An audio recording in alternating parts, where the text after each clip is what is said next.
That was a line. How was that a line? I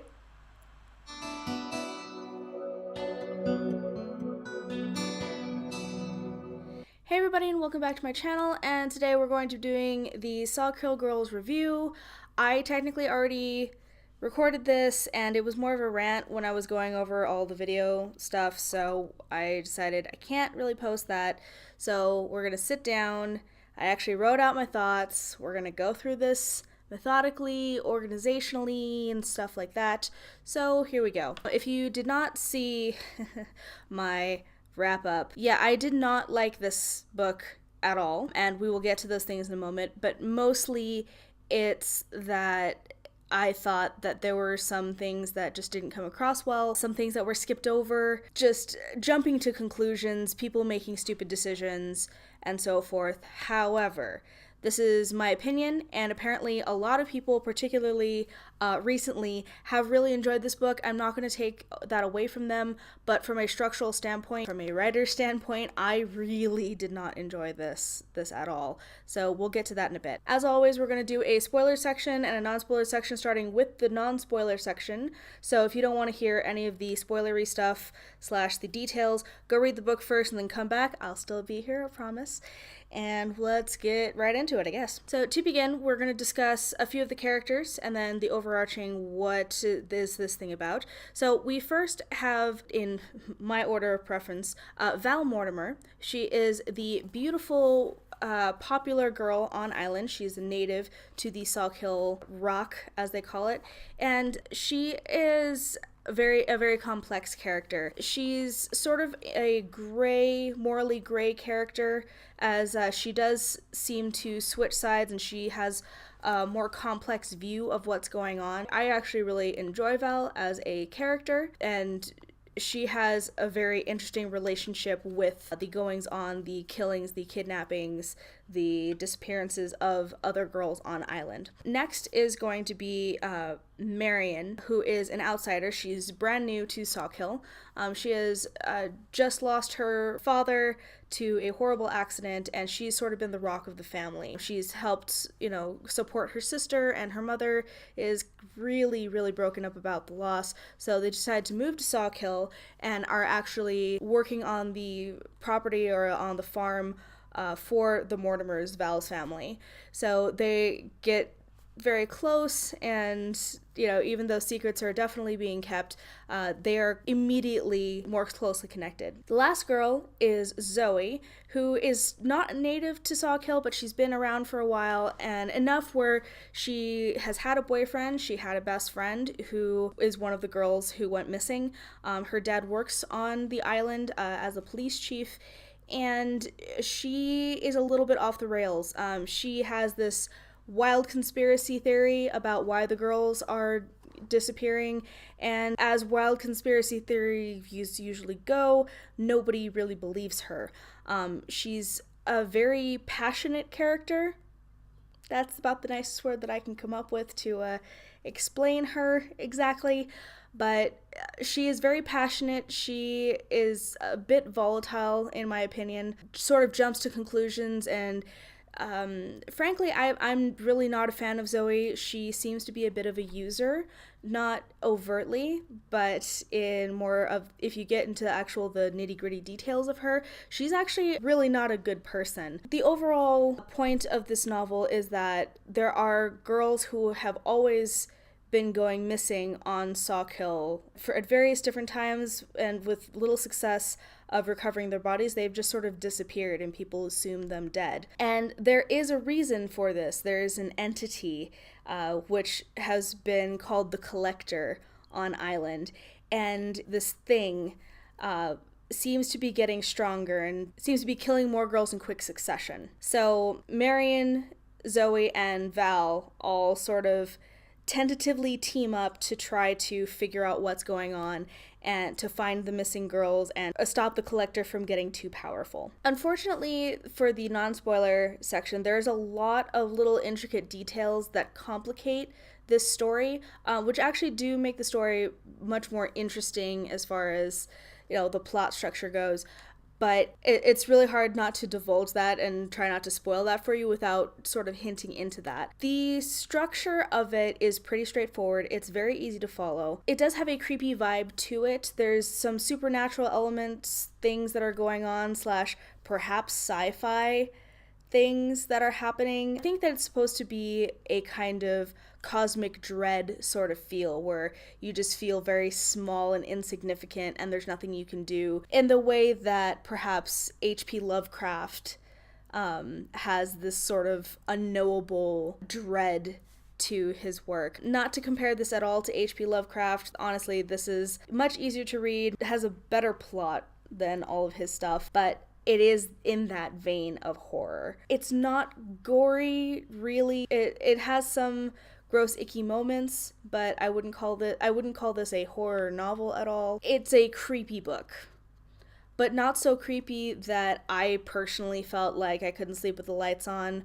or that, it was making me think in any different way. It felt like cosmic horror, cosmic dread dumbed down a little bit, just to take like the barest elements of that, if that makes sense. Structurally, it's very sound, it's very clean.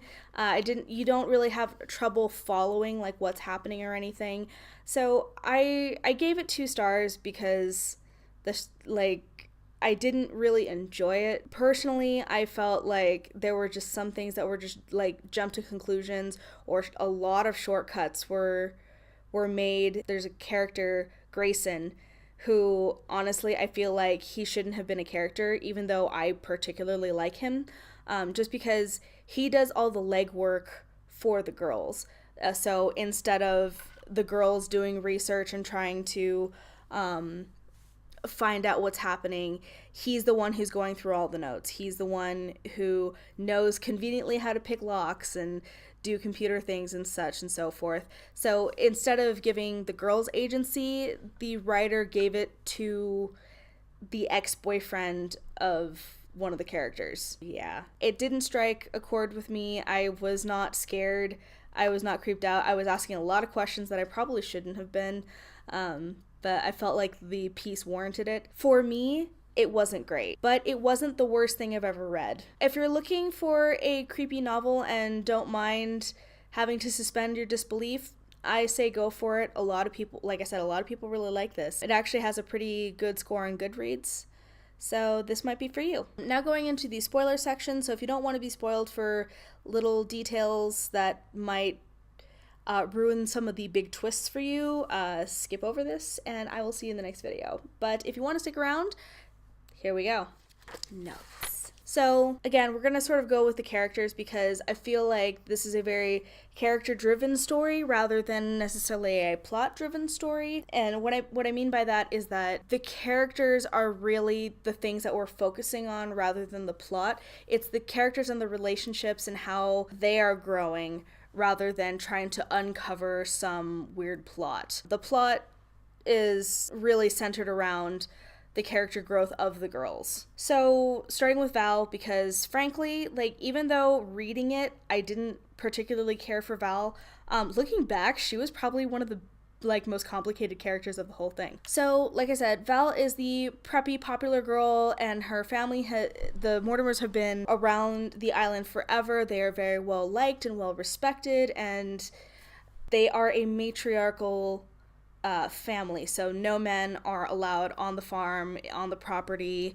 unless it's I guess by invitation. And Val, because she's grown up in this environment, she feels very trapped. She, on many occasions, has doubts about her place and, whether or not she wants to continue, whether or not she can escape him or the collector, whatever you want to call it. She feels very disgusted and grossed out by him. She feels really terrible for having to trick these girls into friendship and then killing them afterwards, or helping him kill the girls. By that alone, she becomes a very complex and nuanced character.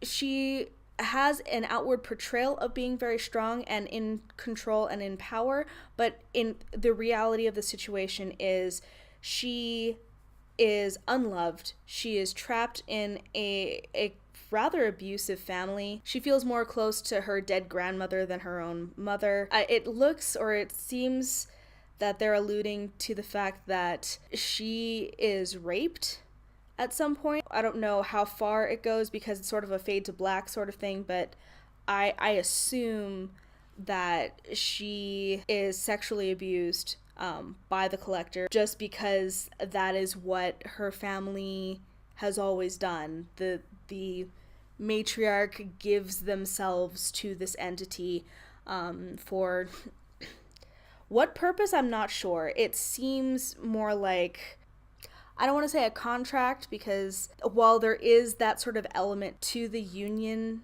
I feel weird like saying this because it's like none of the vernacular that I'm thinking of is like correctly describes that thing, that relationship, but at the same time, like, that's under the guise of what's happening, if that makes sense. But she is forced to give affection where she doesn't feel the affection, really more for his benefit than hers, or for, you know, the family's benefit or anything. It's purely a take sort of relationship on his end. And I suppose that's kind of the point of this novel. If you'll notice, there is a lot of male versus female themes going on, and it feels very forced. This is one of those things where Val knows that this is wrong. Val knows that she can't escape what she's been born into, or if she could escape, it wouldn't be for very long. The thing that the collector would probably find her and kill her, and so it's, you know, what side does she take? And she doesn't know, and it makes her a more complicated and nuanced character. And this definitely goes into her relationship with Marion, because Marion is a very strongly grounded character. I wouldn't say that she's a strong character necessarily. She's probably the most level-headed, and she's cautiously curious about everything that's happening, but at the same time, she's very focused on finding her dead sister, and that becomes really messy when she gets involved with Val, because Val essentially killed her sister, and they do, Val and Marion, and I don't know why that had to be a thing. Especially on Val's part, it doesn't make much sense. I can totally see, like, falling for the, you know, the sister of someone you killed, maybe. Even that sort of feels weird. But then to, like, take it a step further and have a physical relationship, I guess, especially with her, like, Val's context of what physicality really means and what she's experienced, it feels very wrong and doesn't make sense. It seems to be about comfort, but even that can only be stretched so far, especially because Marion eventually sort of forgives Val for all that. Yeah. But regardless of all that, Marion is actually very internally consistent. She thinks the same way, and she's very reliable. I pretty much know what she's going to do. She doesn't really surprise me in any sort of way, and she's a very logical character. Now, this is where it becomes a little awkward when it comes to the more supernatural end of things. So the rock, the island, is trying to communicate with these girls via moths, mostly. It's mostly the moths. And even though there are some hints, like little tiny hints of Marion second guessing herself, because I think at some point she's like, why am I talking to a moth? She is far too eager and ready to believe that the moths are speaking to her, or the congregation of a lot of spiders means something. She's too ready to believe in the supernatural, considering we were set up, or she was set up to be a very logical character. It doesn't really make sense in that respect, but it does serve the purposes of the story, so I guess we just have to fucking deal with it, I guess. There's also the relationship that she has with her sister, Charlotte. Marion and Charlotte are supposed to be teenagers. I want to say like 16 to 18, and their relationship seems forced and juvenile. Like, I didn't feel a connection really between the two sisters other than they lived in the same household. The charms that they wear, the pet names that they give each other, it seems like something I would have done when I was 12. Not something I would have done when I was 16. Definitely not something I would have done when I was 18, and I wouldn't have encouraged it of my younger sister when I was 18. It's not something that I feel was real. It was, and again, it was a shortcut because Charlotte was not going to be with us for all that long, and I guess Claire Legend decided that she needed to show us some way that the girls were connected, and this was the signposting shortcut method of her portraying that sisterhood. For me, it came off as really chintzy and not age appropriate, so I didn't really believe their bond was really that strong. The last of the three girls is Zoe, and Zoe is just a fucking mess. Like I said, she's really a user. She has, or had, a boyfriend, so she has an ex-boyfriend now, who is really, really ready to accept the fact that she is asexual, or she thinks that she's asexual, but she's not willing to hear it, but wants to keep him around for some reason. Like, they're best buddies, and whenever she needs help, he just comes to her rescue. And she takes advantage of that, like, knowingly takes advantage of that. So she uses him. Thora, her best friend who was killed, ends up being someone that she essentially worships to a really unhealthy degree. And when Thora decides to make other friends, aka Val, Zoe just goes crazy out of jealousy because Val was taking away her friend, as if Thora having more than one friend was going to devalue her friendship in some way. That's not how friendships work. And then, of course, she only really cares about Marion because Marion has a direct line to the Collector, or has some like crazy powers and is directly involved in this mystery that's happening. Otherwise, she couldn't give two shits about Marion. She very much does not care for Val. Again, in that sort of needy, usy capacity, when she finds out that her dad has been keeping secrets before she knows that he's involved in the Hand of Light, before she knows that that her dad knew anything about Thor's disappearance, she feels betrayed. Like, oh my god, my father has been keeping secrets from me. Your parents are going to keep secrets from you. Just saying. They're not your best friend, they're your parents. And there are certain lines that you don't cross. If you are part of a secret organization, no shit, you're not going to tell your kids. And if you have some weird conspiracy theories going on, you're not going to tell your kids because you don't want them to think that you're crazy. It's that simple. But she feels immediately betrayed, and I don't know why. Like I said, she's very volatile. She's passionate, which I suppose is good because it leads her to, keep going after the truth. But ultimately, this is the reason why no one likes her. She made wild accusations about the Mortimer family, and especially about Val. No shit, people thought that she was crazy because here's this grief-stricken girl, an outsider, who's then trying to blame a well-respected family of this very small, tight-knit community, when again, they have no real outward reason to hate these girls. In fact, they're all buddy-buddy. She also sort of jumps to these conclusions in her head about what's happening, about the Collector, about the Hand of Light, that don't make a whole lot of sense.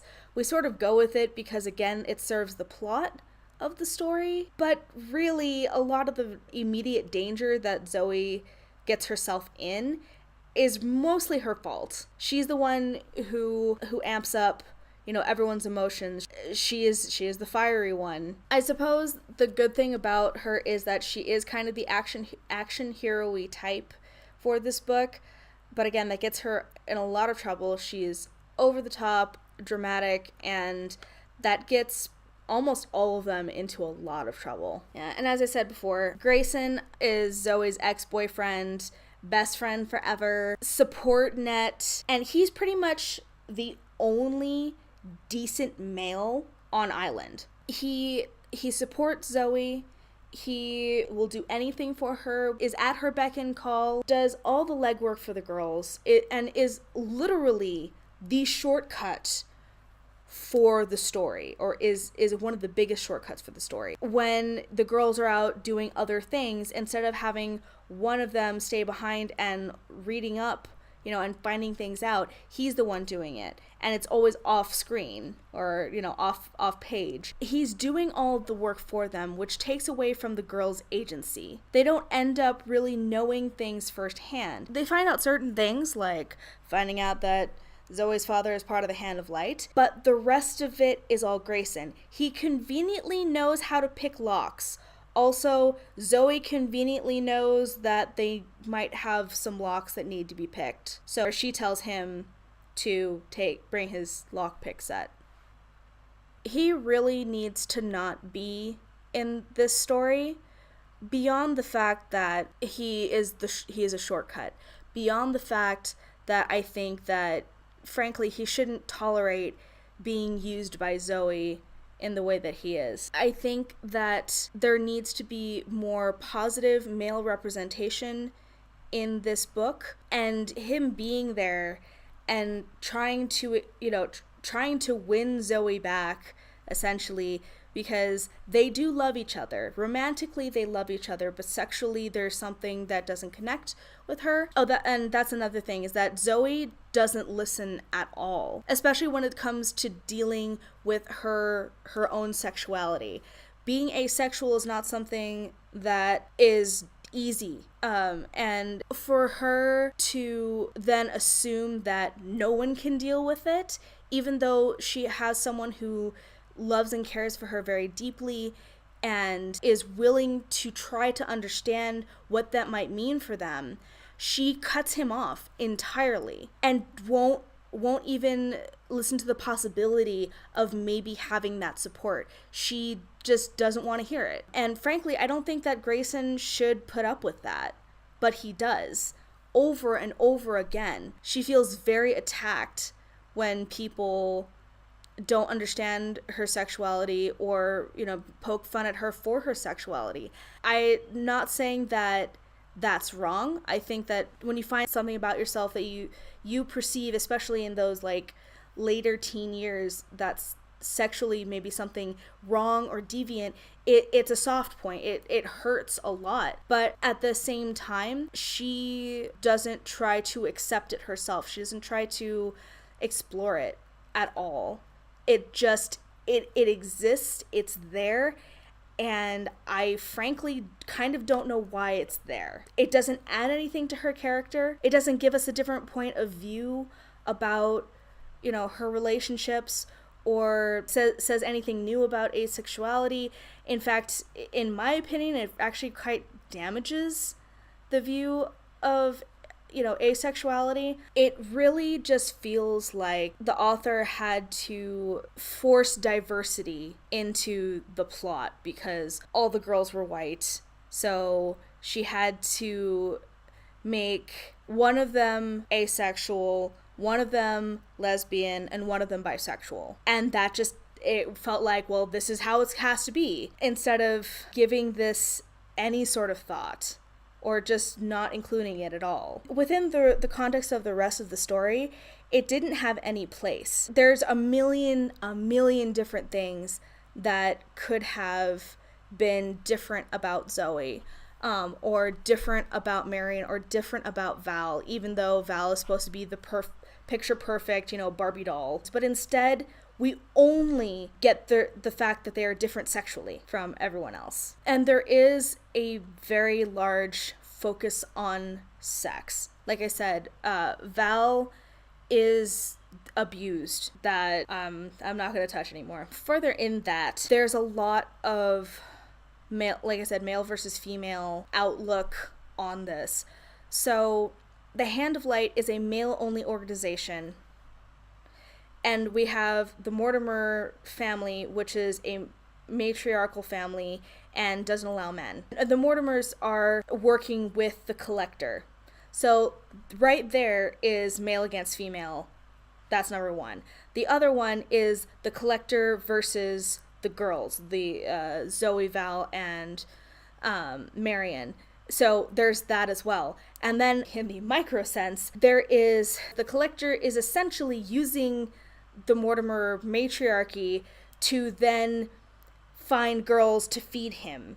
So we have a male instigator who's trying to pit women against women.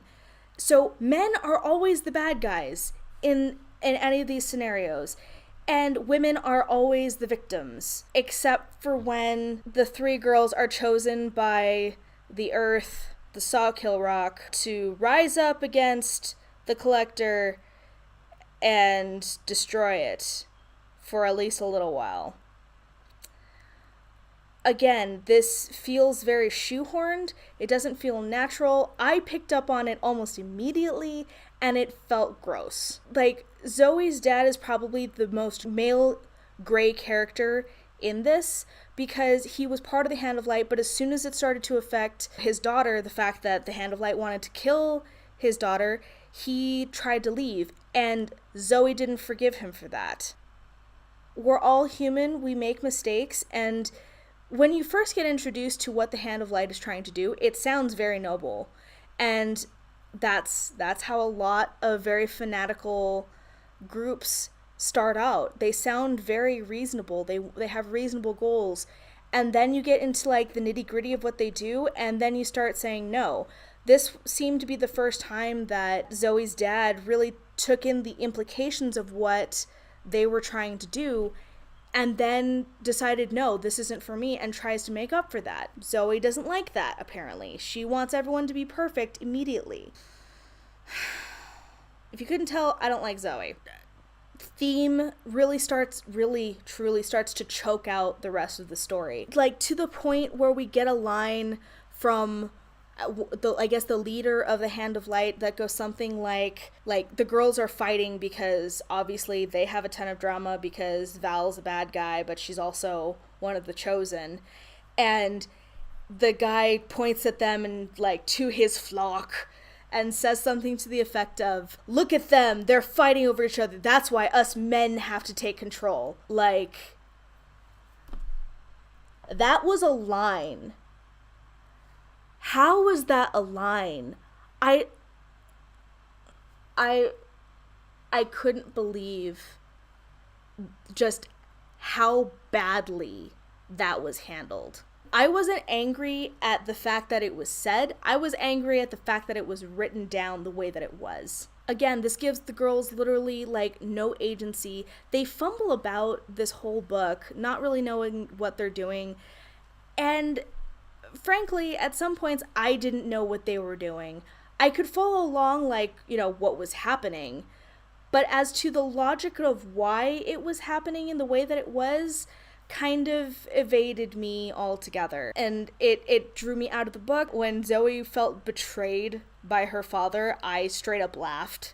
Like, it was so ridiculous to me that she would have that sort of reaction. The Rock is a character. The Sawkill, the island, is a character, and has 1 or 2 page little snippets in the middle of, between chapters, and I wanted more of the Rock. It seemed like a missed opportunity to have the girls directly interacting with the Earth, with Sawkill, to find out perhaps more about the Collector and the history of what was happening and so on and so forth. I think there's only like 1, maybe 2 interactions, like direct interactions, where the Rock doesn't speak through moths and instead speaks directly to the girls. And those were magical moments for me. Like, I wanted more of it. I wanted the Rock to feel some sort of a bigger sense of self-preservation. And instead,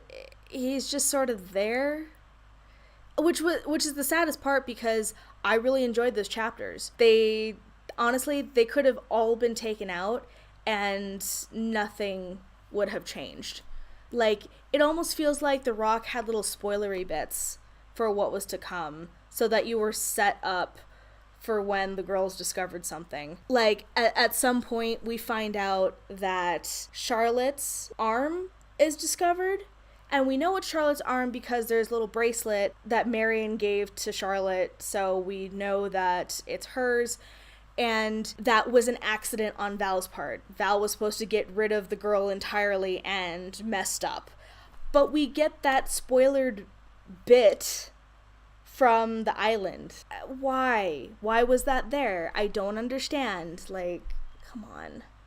Overall, this novel had so much potential as far as like what it was about, who the characters were. There could have been so much more, and there wasn't. And it actually made me really angry that this was such a highly recommended book, that it's rated pretty high, and it seems to be a love it or you hate it kind of book. I'm not quite sure why people enjoy this. I think that perhaps for me, I'm coming from it at a structural angle, because that's what I do. I'm a writer who's reading and trying to figure out why it works, or if I enjoy it so much that I'm taken out of that structural mindset, I know that it's done something good, so I have to go back and try to look at it from a structural angle. The only way that I got through this all was because Sawkill Island, the rock chapters, pulled me back into the things that I was intrigued about. And second, because I was too busy predicting certain structure points and then doing, well, I guess I was right. If you liked Sawkill Girls, really, I would love to know why you loved it. Please leave a comment down below, because I can't see that. I don't understand. I know that a lot of people loved it, and a lot of people were very, very creeped out by everything that was happening. But for me, it just didn't work. I ended up giving this book 2 stars, and truly only because I didn't like it, but it wasn't the worst book that I've ever read. It could have been a lot worse. I can definitely tell. I'd love to know your guys' thoughts on Grayson specifically, what you think he brought to the table. I'd love to know your guys' thoughts about the girls' sexuality and why there was such a pinpoint focus on that throughout the book, and sort of any other thoughts, good and bad, that you have about it, because I'd like to keep this sort of as a dialogue. Even though it didn't work for me, maybe I just missed something entirely and I need to reread or refocus on certain aspects, and I just missed it. So point those out to me in the comments below. And yeah, I think that's everything for this review. Thank you so much for watching. If you like this video, please give it a thumbs up and hit the subscribe button and the notification bell down below if you haven't already, for better content than this. And keep reminding you to share my channel, this video, anything, for the giveaway that's going to happen as soon as we hit 100 subscribers. If you are subscribed, you are automatically entered into the book giveaway contest. It will be a hardback or paperback of your choice delivered via Amazon, because shipping is hard out here. Details down below. So thanks so much for watching, and I will see you in the next video. Okay, bye!